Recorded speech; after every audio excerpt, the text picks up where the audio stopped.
একাত্তরের যে তাদের পূর্বপুরুষের পরাজয়, যে পরাজয়টা আমি চোখে দেখছি, আমার কাছে মনে হয়েছে রাজাকার আলবদররা এই পৃথিবীতে বৃথা জন্মগ্রহণ করছে।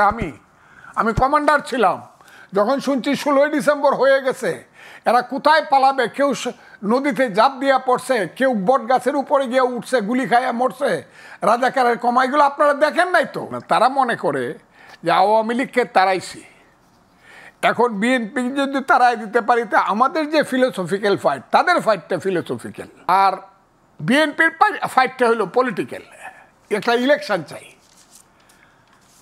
আর জামাতের ফাইটটা হলো ফিলোসফিক্যাল। কি ফাইট?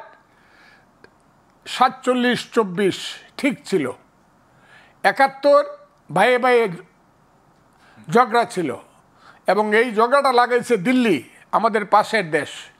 কাজে এইটা আসলে মুক্তিযুদ্ধ না, এটা হলো ভাইয়ে ভাইয়ে ঝগড়া। এবং শেষ পর্যন্ত যখন বলা হয়েছে, আমি কেন এই জামাতরে বলছি যে এইসব কথা বাদ দিয়ে ইলেকশনে আসেন, এই কথাই বলেন। যদি ইলেকশনে আপনাদেরকে মানুষ ভোট দেয় যে 71-এ কোনো ইলেকশন হয় নাই, শরিয়ার এগেনস্টে কোনো আইন হবে না, আপনাদেরকে ভোট দিলে আপনারা করেন। এটা প্রতিদিন আমি জামাতকে বলছি। আমার কাছে মনে হয়েছিল যে এদের বুঝি শুভ বুদ্ধির উদয় হয়েছে।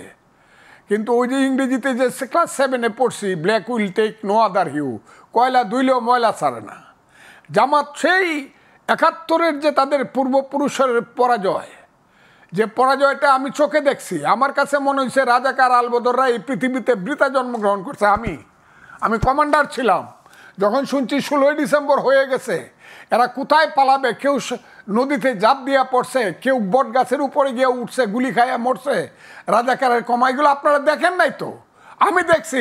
এবং আমি শত শত জামাতের কর্মীর নাম বলতে পারবো যাদের বাপেরা মুক্তিযুদ্ধের গুলি খাইয়া মারা গেছে, যাদের বাপের আমি নাম বলে দিতে পারবো, এখনো যারা জামাতের নেতা। এরা ওইটা ভুলে নাই বলেই এরা ছোট আত্মার মানুষ হিসাবে বলছে 71 ভুলে যাও। কেন ভুলে যাও? যারা অস্ত্র হাতে নিয়েছিল তারা আল্লাহর কাছে মাপ চাও।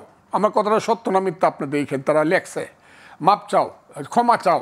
অস্ত্র হাতে নিয়ে যারা যুদ্ধ করছিল, সেই দিন থেকে আমি মনে করছি যে এই দেশ থাকুক, যদি মনে করি মুক্তিযুদ্ধের পক্ষে থাকুক, আর আমি যদি বেঁচে থাকি, জয় অথবা মৃত্যু।